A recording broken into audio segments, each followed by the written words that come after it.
এক মহিলা তার বাড়ি থেকে বেরিয়ে দেখল উঠানের সামনে 3 জন বৃদ্ধ ব্যক্তি বসে আছেন। তিনি তাদের কাউকে চিনতে পারলেন না, তাই বললেন, আমি আপনাদের কাউকে চিনতে পারলাম না, কিন্তু আপনারা হয়তো ক্ষুধার্ত। আপনারা ভেতরে আসুন, আমি আপনাদের খাওয়ার ব্যবস্থা করছি। তারা জিজ্ঞেস করলেন, বাড়ির কর্তা কি আছেন? মহিলা বললেন, না, তিনি বাইরে গেছেন।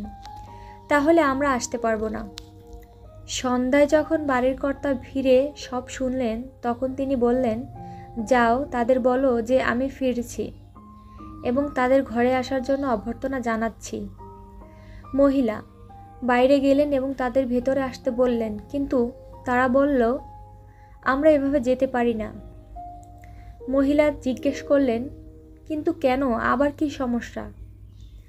বৃদ্ধ লোকদের মধ্যে একজন বললেন, আমাদের মধ্যে একজনের নাম সম্পদ, আরেকজনের দিকে নির্দেশ করে বললেন, তার নাম সাফল্য, এবং আমি ভালোবাসা।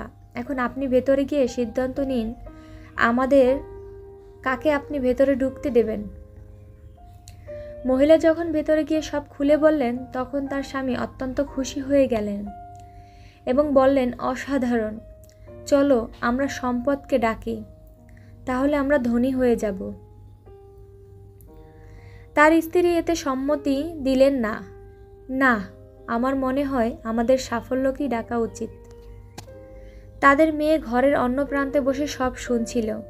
সে বলে উঠল, তোমাদের কি মনে হয় না আমাদের ভালোবাসাকেই ডাকা উচিত? তাহলে আমাদের ঘর ভালোবাসায় পূর্ণ হয়ে উঠবে। লোকটি বলল, ঠিক আছে, আমরা তাহলে আমাদের মেয়ের কথাই শুনব।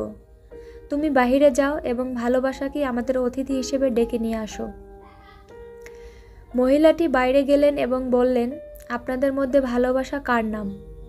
অনুগ্রহ করে তিনি ভিতরে আসুন, আপনি আমাদের অতিথি। ভালোবাসা নামের বৃদ্ধ উঠে দাঁড়ালেন এবং বাড়ির দিকে হাঁটতে শুরু করলেন। বাকি দুজনও উঠে দাঁড়ালেন এবং তাকে অনুসরণ করতে লাগলেন। মহিলাটি এতে ভীষণ অবাক হয়ে গেলেন এবং বললেন, আমি তো শুধু ভালোবাসার নামের বৃদ্ধকে ভেতরে আসার আমন্ত্রণ জানিয়েছি, আপনারা কেন তার সাথে আসছেন?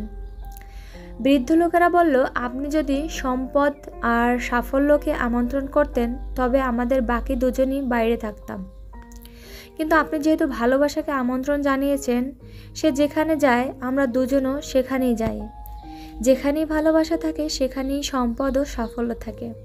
গল্পটি আপনাদের কাছে কেমন লাগলো জানাবেন। ধন্যবাদ।